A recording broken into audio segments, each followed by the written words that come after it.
Good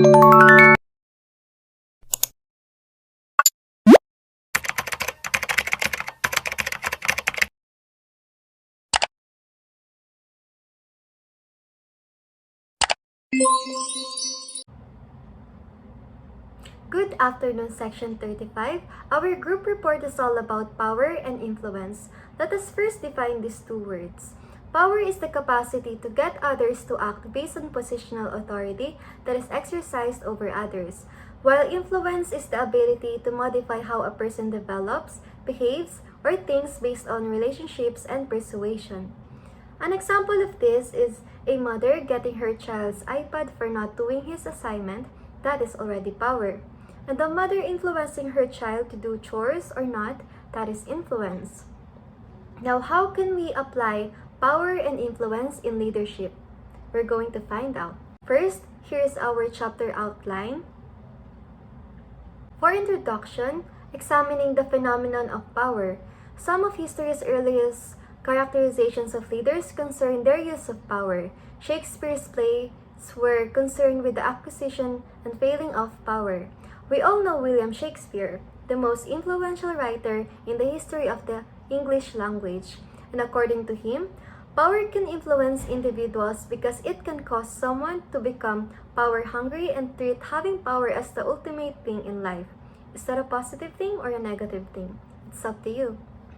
Now, here are some important distinctions of power. Power is the capacity to produce effects on others or the potential to influence others, the function of the leader, the followers, and the situation. It does not need to be exercised by leaders in order to have its effect. Now, power in a way can be a positive force that helps leaders, followers, and a situation to achieve their goals. Influence change in a target agent's attitudes, values, beliefs, or behaviors as the result of influence tactics. One person's actual behavior is designed to change another person's attitudes, beliefs, values, or behaviors. Influence is the solution to affect the behavior of others in a particular direction, leveraging key tactics that involve, connect, and inspire. Leaders with relatively high amounts of power can cause fairly substantial changes in subordinates' attitudes and behaviors. Amount of power followers have in work situations can also vary dramatically. Some followers may exert relatively more influence over a group than the leader does in certain situations. In some cases, the followers provide sources of power more than the leader, which could also make a huge contribution to the team. Individuals with a relatively large amount of power may successfully employ a wider variety of influence tactics. Followers often can use a wider variety of influence tactics than the leader. This is because the formal leader is not always the person who possesses the most power in a leadership situation. So not because you are the leader in your group, does not mean that you are the brightest or the most influential in your group. Sometimes it could be the follower. So what are the sources of leader power? First is the furniture arrangement. Second is shape of the table used for meetings and seating arrangements. Third is prominently displayed symbols. Fourth, appearances of title and authority. Fifth is choice of clothing. And lastly is presence or absence of crisis. For this slide, as you can see, this is the framework for the sources of leader power from leader to followers to situation. French and Raven forms of power describe 6 sources of leadership power. You can see the coercive, reward, legitimate, expert, referent, and informational. Each form of power, when used to influence someone, has a different impact on relationships and outcomes, some better than others. And each of French and Raven forms of power needs to be gained before they can be used.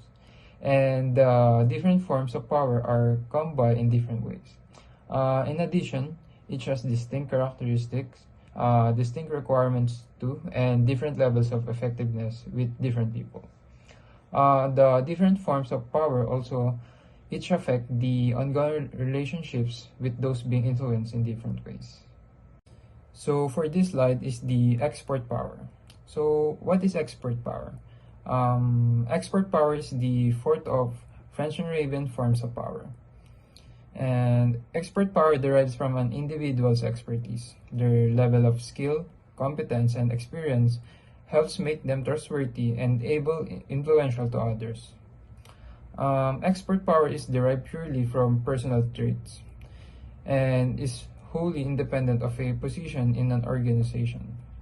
Expert power only lasts as long as an expert keeps getting good results and is not acting purely for personal gain. So for this slide is the referent power.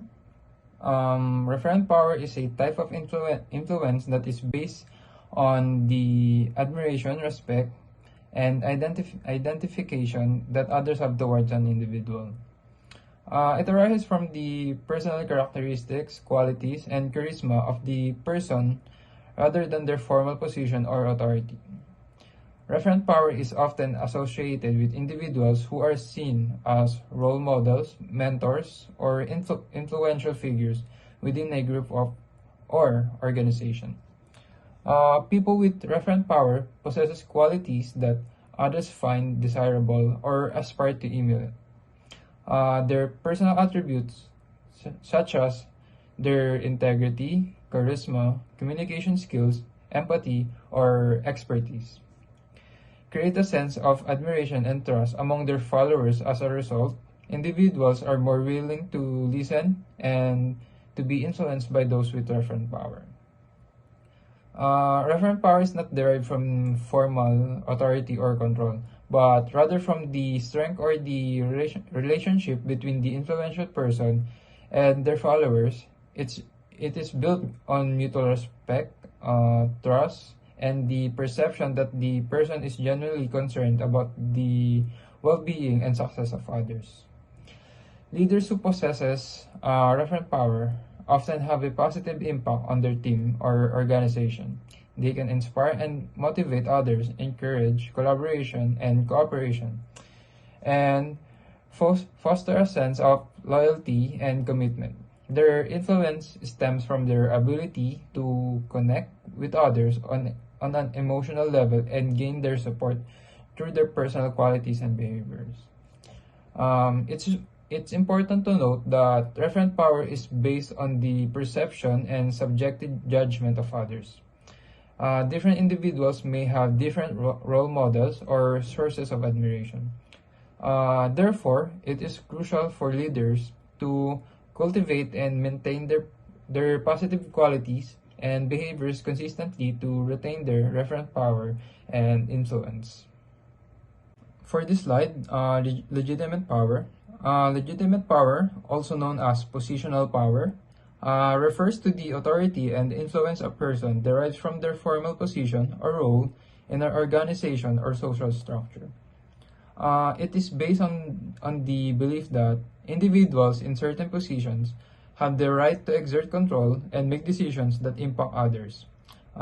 Legitimate power is typically granted by the organization or society, and it is recognized and accepted by the individuals who are being influenced. Legitimate power can be found in various settings, such as in the workplace, government, and educational institutions, or even within social groups. For example, the power of a manager to assign tasks and evaluate employees, the power of a teacher to establish rules and guide students, or the power of a political leader to make decisions on behalf of their constituents. This type of power is derived from the formal authority associated with the position or role, and it is typically backed by rules, policies, and organizational structure. However, the effectiveness of legitimate power depends on the leader's ability to use it in a fair and respectful manner, and the willingness of individuals to acknowledge and accept their authority. For this slide, reward power, it is a type of influence that stems from a person's ability to provide rewards or incentives to others. It is based on the idea that individuals are motivated by the promise of positive outcomes or benefits, and that those who control or distribute these rewards can influence the behavior and actions of others. Individuals with reward power have the authority or control over resources, benefits, promotions, recognition, or any other form of desirable outcomes that the others value. They can use this reward as a means to encourage, motivate, or reinforce specific behaviors or performance from others. Reward power can be observed in various settings, such as the workplace, education, or even in personal relationships. For example, a manager who has the power to give salary raises or promotions can use these rewards as incentives to drive employees' performance and productivity. Similarly, a teacher who offers rewards or praises for good grades or exemplary behavior can influence students to strive for excellence. Afternoon class, I will tackle French and Raven's basis of social power.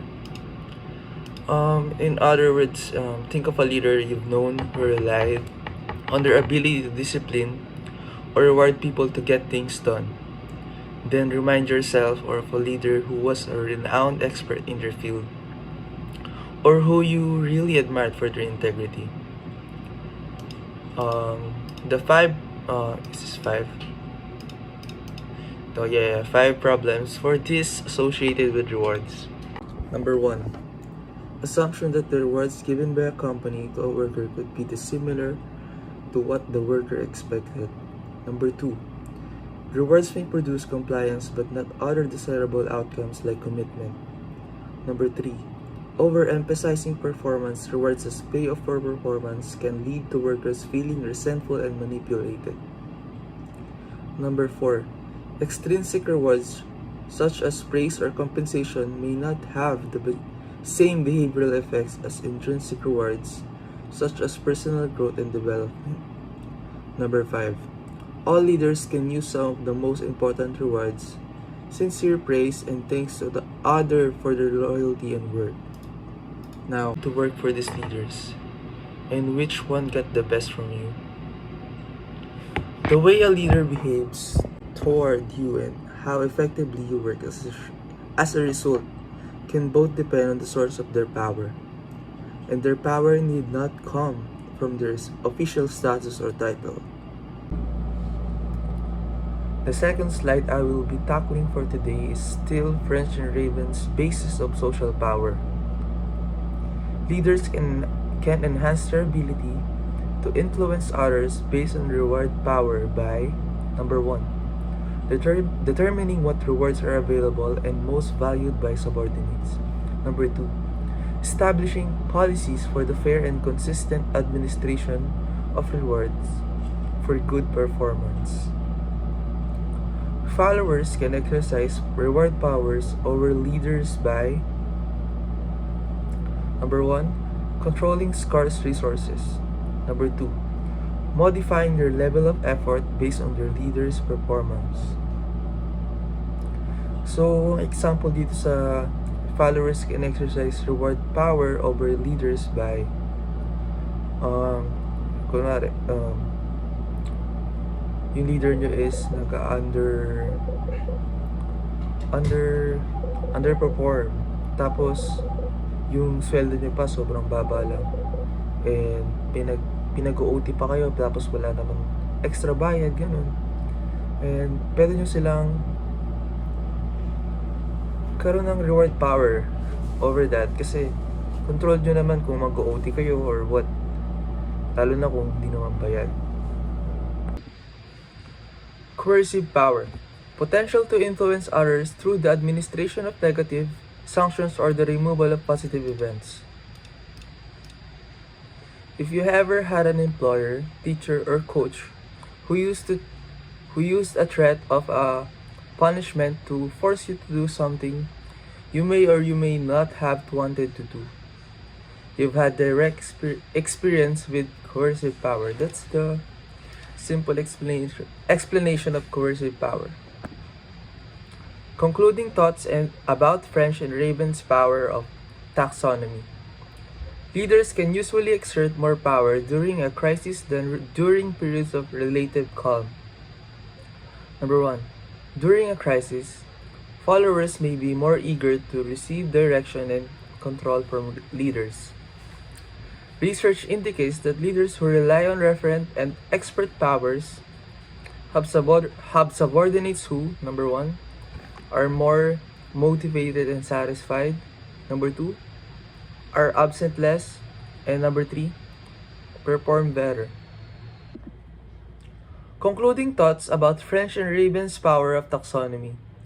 Following generalizations can be made about power and influence. Number 1. Effective leaders take advantage of all their sources of power. Number 2. Leaders in well-functioning organizations are open to being influenced by their subordinates. Number 3. Leaders vary in the extent to which they share power with subordinates. Number 4. Effective leaders generally work to increase their various power bases or become more willing to use their coercive power. In short explanation is, the leaders or the bosses are using their coercive power to good and they are not abusing it, unlike giving threats to employees or subordinates to do something you may or you may not have to, and that's it. Leader motives. This is where people vary in their motivation to influence or control others. This is also known as the need for power and is expressed in the following ways. Personalized power. It is exercised for personal needs by selfish, impulsive, uninhibited individuals who lack self-control. One example is Bernie Madoff, an infamous Wall Street trader. Bernie Madoff was a very influential Wall Street trader whose name was well respected in the financial trading industry. His financial knowledge gave him expert power, so many people were eager to give him their money to invest it for them, instead of investing their money ethically. However, Madoff used it to feed it into the largest Ponzi scheme Wall Street has ever seen. For the last 20 years of his career, Madoff was exploiting his power for personal reasons. The billions of dollars he stole from investors was used to fund his lavish executive lifestyle. In this example, he is not using his influence for the good of the organization or investors, but rather for his own personalized need for power. And if there is personalized power, there is socialized power. It is used for the benefits of others or the organization, and it involves self-sacrifice toward those ends. And a good example for this is Rick Sasso, CEO and President of MSC Cruises. In his past 40 years working in the travel industry, Sasso has been a successful leader and a role model with referent power. He has recently published a book titled Unselfish World that encourages others to be more selfless at work for the common goal of creating a better world.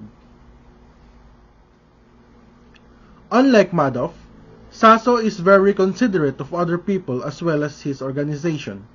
Leaders who impulsively exert power for their own selfish needs will not be effective in the long term. On the other hand, it is very beneficial for leaders to have a high need for socialized power if they wish to sustain long-term success. Sasso's firm has been very successful in the travel industry over the years, earning him several leadership awards.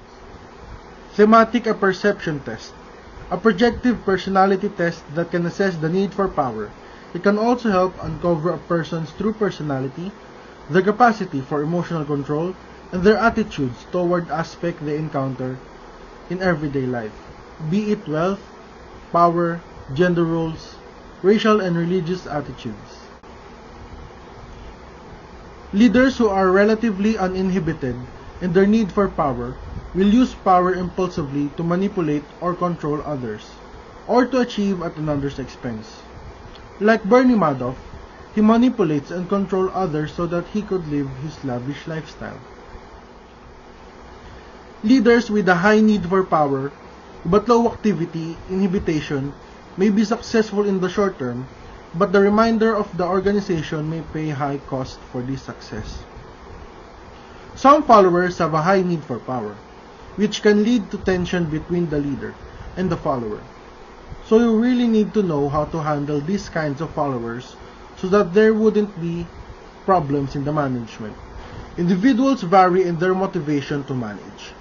John B. Miner, a writer, speaker, and consultant specializing in entrepreneurship and human resource management, describes motivation to manage in terms of the following composites. Maintain a good relationship with authority figures. Wanting to compete for recognition and advancement. Being active and assertive. Wanting to exercise influence over subordinates. Being visibly different from followers. Being willing to do routine administrative tasks. We can say that if we do this in real-life businesses situations, we can manage them effectively as a leader. Miner has made a test to measure a person's motivation to manage. He called it Miner Sentence Completion Scale, or MSCS. Its overall composite score predicts leadership success in the hierarchical or bureaucratic organizations. There are also findings that says there are several implications for leadership practitioners, such as not all individuals like being leaders. High need for power or motivation to manage does not guarantee leadership success. Take note that high need for socialized power and a high level of activity inhibition may be required for long-term leadership success. Also, followers and leaders differ in the need for power, activity inhibitations, and motivation to manage. Types of influence tactics used by an agent on a target based on the influence behavior questionnaire 1. Rational persuasion, when logical arguments or factual evidence is used to influence others. So one good example of this is if you know someone who uses his vehicle all the time and you want to promote environmental conservation, you could say to him that, did you know that reducing our carbon footprint by using public transportation or carpooling can help combat climate change? Many experts agree that these actions make a significant difference. So in that way, we are persuading him to use public transportation and or by providing evidence and true statements. Second one is the inspirational appeals. It is when a request or proposal is designed to arouse enthusiasm or emotions in targets. Ang kadalasang example dito is yung mga motivational speech na nakikita natin sa internet. Sa motivational speech kasi, they use inspirational appeal to encourage their audience. And one good example of this is a motivational speech by Andre de Shields where he said, "There is no one like you. There has never been anyone like you. You shall be anyone like you, therefore, be yourself. Authenticity is everything." So, syempre, it is inspirational appeals kasi tina-target nito yung emotions natin wherein most of the times is napapa-reflect tayo and may natututunan tayo. Moving forward is the consultation. In consultation, when targets are asked to participate in planning an event or an activity. One situation for this is kapag sinabi ng prof natin na I want this course to be engaging and relevant to your needs. Let's have a consultation session to discuss what topics you'd like to focus on and any scheduling preferences you have. So in this example, it is a consultation because it is an actively seeking input and feedback from the student. It aims to involve its target audience in the planning process to ensure that the outcome align with the preferences and needs of those affected, making the decision-making process more collaborative and inclusive.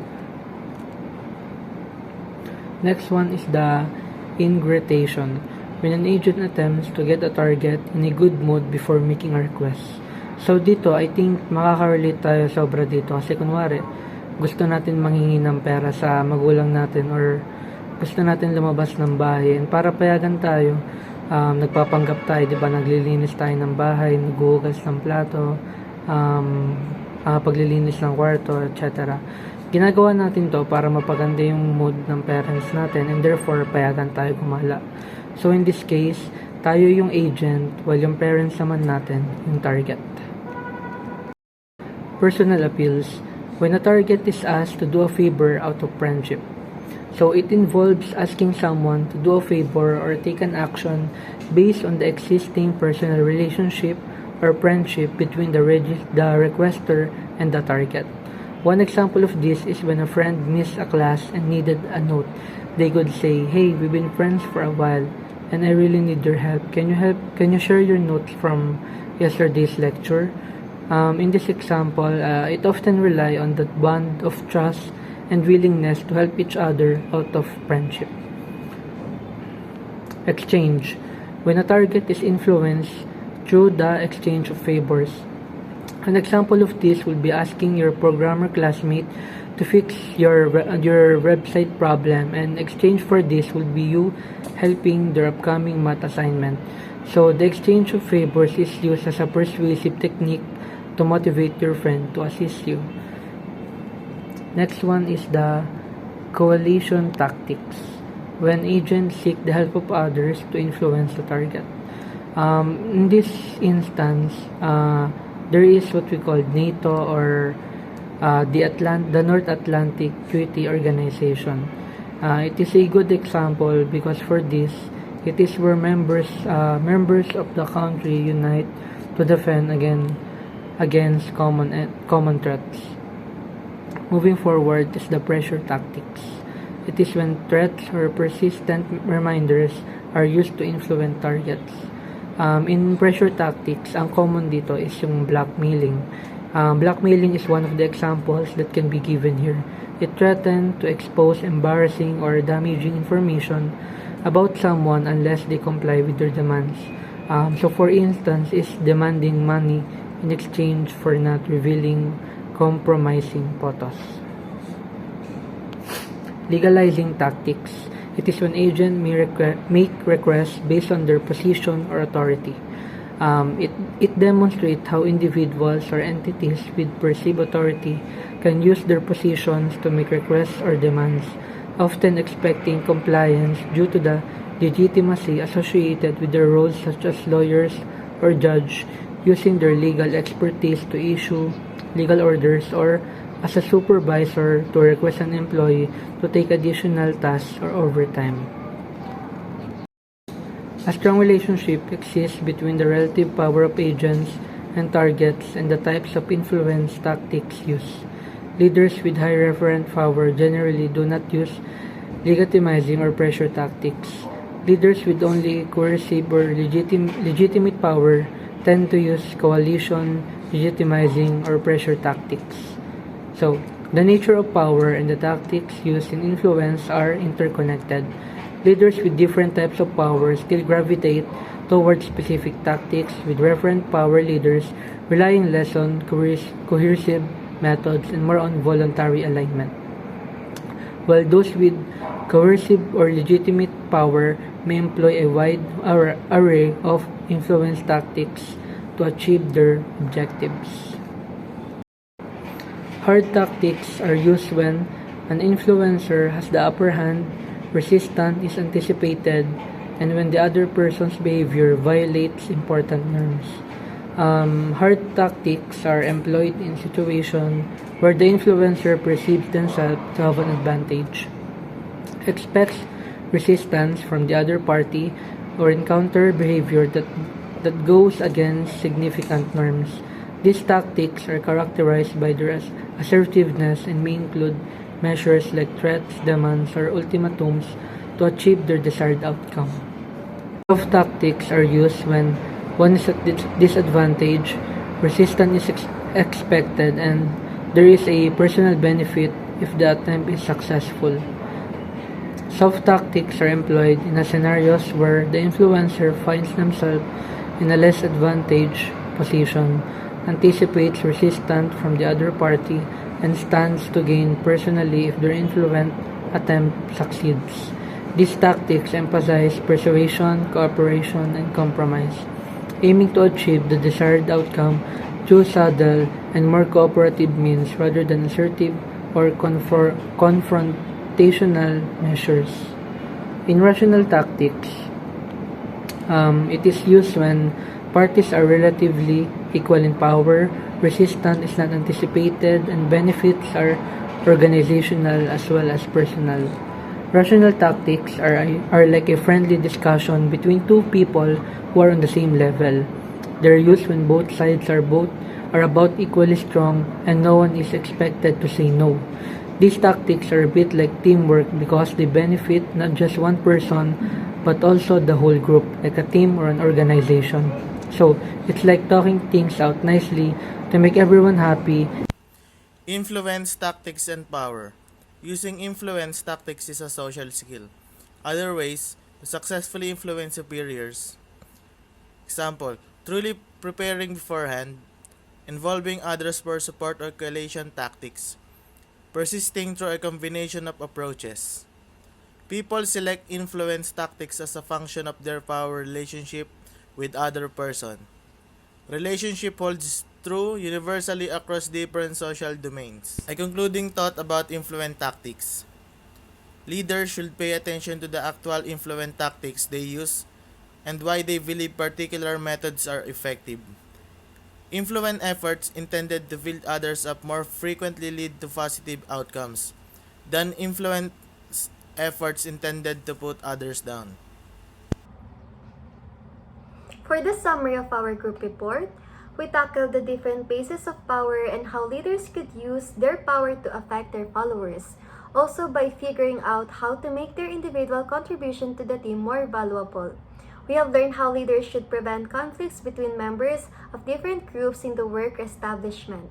We also learned that influence strategies are largely used in the exercise of power, and each other's views and behaviors are modified by leaders and followers' behaviors.